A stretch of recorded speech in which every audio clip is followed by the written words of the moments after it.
I like his face.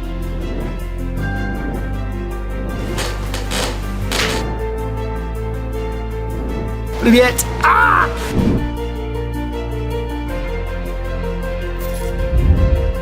Hi, I'm Mike Gibson, and this is ExPatting Russia. I've lived in Moscow for 27 years and I totally love this place. So I thought I'd share some Russian stories with you. This is a big country with a big heart and big stories to tell. Moscow has many house museums. For example, Solzhenitsyn, Gogol, Stanislavski, Gorky, Mayakovsky, and many more. Today we're going to look at two of my favourite house museums in Moscow, the painter Vasnetsov and the writer Bulgakov. And we're going to start with the house museum of Viktor Vasnetsov. So, follow me. Come on. Viktor Vasnetsov himself designed and built this wooden house terem in the center of Moscow in 1884. The famous artist lived there for 32 years. Все, что мы здесь увидим, и интерьеры, и экстерьеры были продуманы самим Виктором Михайловичем для своего удобства и для своей радости. The house has 2 floors and 7 rooms. Here you can see many personal belongings of Vasnetsov and his family, and of course, many of his famous paintings. This is the dining room, which connects all the other rooms of the house. Over there you have the boys' room, you have the girls' room, you have mum's room over there, and the living room over there. And they all meet in the dining room, which connects them all. Это детская. Раньше здесь жили сыновья художника, а теперь мы рассказываем здесь о биографии художника. А эту картину вы наверняка знаете. Да. Да, вы наверняка ее видели в книжках, в Третьяковской галерее. Это «Иван-царевич на сером волке», авторское повторение. То есть это полотно было создано спустя 30 лет после создания оригинального полотна, которое и сегодня хранится в Третьяковской галерее. Vasnetsov often created paintings to order. There are 5 known copies of the painting Knights at the Crossroads, as well as several copies of the painting Heroes. This painting is called The Warrior's Leap, and it was painted in 1914 at the beginning of World War I. The wooden furniture here is a special delight. Vasnetsov designed most of it himself, and his brother, a master architect, built it. Chests, sideboards, benches and other furniture in the style of Russian fairy tales. Это большой терем, который стоит на земле, а землю украшают различные полевые цветы. Кстати, все эти узоры выполнены в технике интарсия, то есть это, по сути, инкрустация деревом разных пород.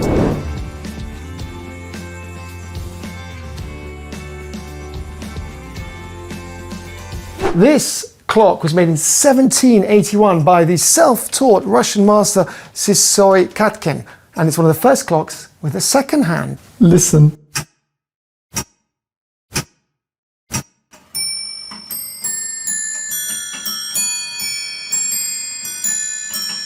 Paintings are, of course, a special feature of this house. They're everywhere, including many portraits by Vasnetsov. The sun's so nice. Gosh. I like this little thing. Apparently, when he wanted to take his big paintings out of the studio, they'd open this gate here and he could send them down the center of the stairway. The artist studio is on the 2nd floor, full of paintings. It's the real heart and soul of the house. It's full of light with a special creative energy. I can sit here for hours. Васнецову была очень нужна именно такая большая мастерская, чтобы писать крупные по формату картины и, конечно же, закончить работу над, пожалуй, своей самой известной картиной «Богатыри», которая сейчас находится в Третьяковской галерее. Да. The studio has paintings that Vasnetsov worked on during the last 30 years of his life. He showed these only to his closest friends. Вот, например, над «Спящей царевной» Васнецов работал от первого графического эскиза до самого последнего мазка на протяжении почти 40 лет. There is a portrait of the artist in the studio, which was painted by his daughter Tatiana, and many more unusual things.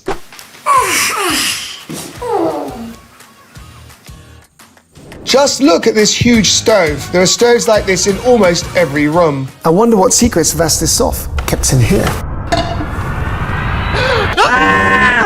This whole house is like a huge musical instrument. It actually has its own rhythm.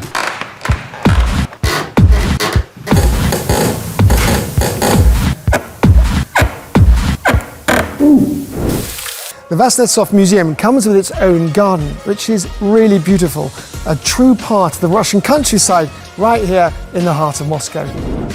Hello. This garden is gorgeous. You just want to come here and relax in the peace and quiet, right in the middle of Moscow. But we need to move on. Mike, have you arrived at the Bulgakov's museum yet? Yes, Gibson. We're already here. Great. Mikhail Bulgakov is one of the most popular Russian writers. He is known all over the world, and I love his work. Bulgakov lived in a communal apartment in this famous Art Nouveau building at number 10 Garden Ring. Come with me. The famous apartment number 50, described in the novel The Master and Margarita, is in the 6th entrance on the 5th floor.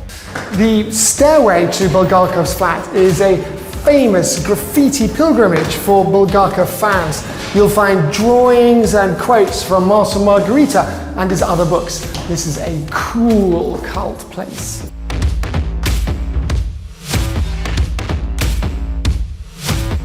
The graffiti on the walls began to appear here long before the museum appeared. And this is the most famous piece of graffiti here. It's Professor Volland, and it was drawn in the beginning of the 80s. That's over 40 years old.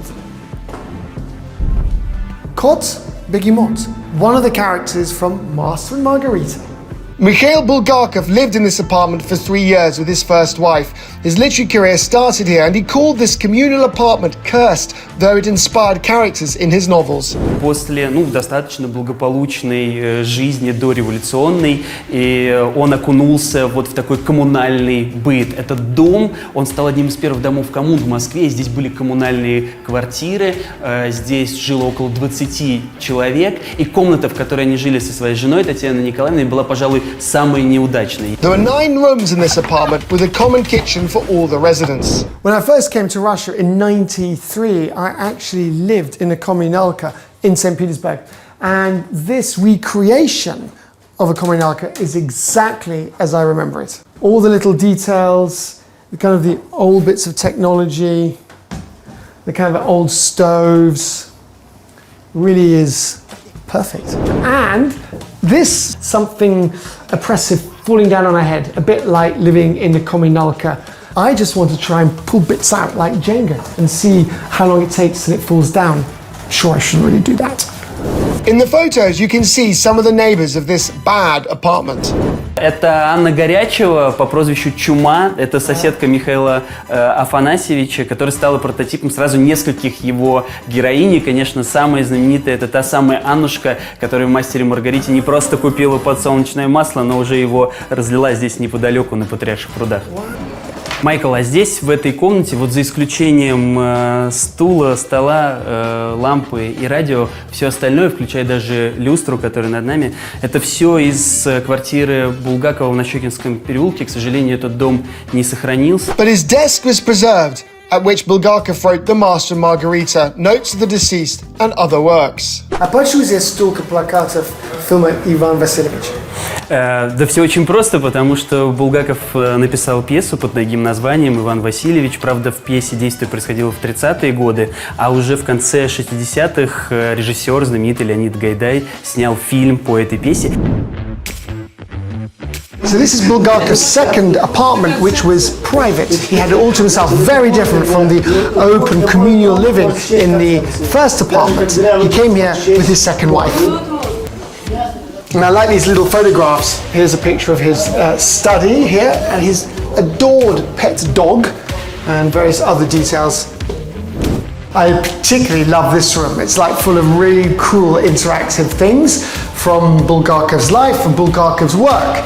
For example, here we can see where various episodes from his books took place.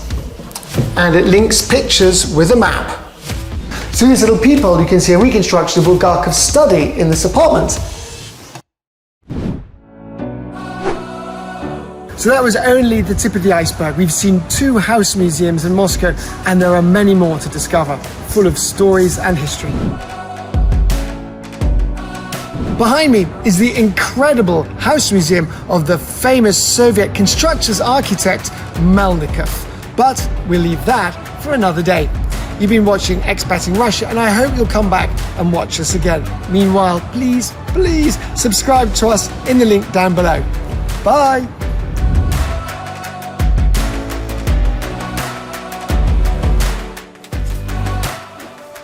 Давайте еще раз. Мы поехали. Окей. Зум. Хорошо.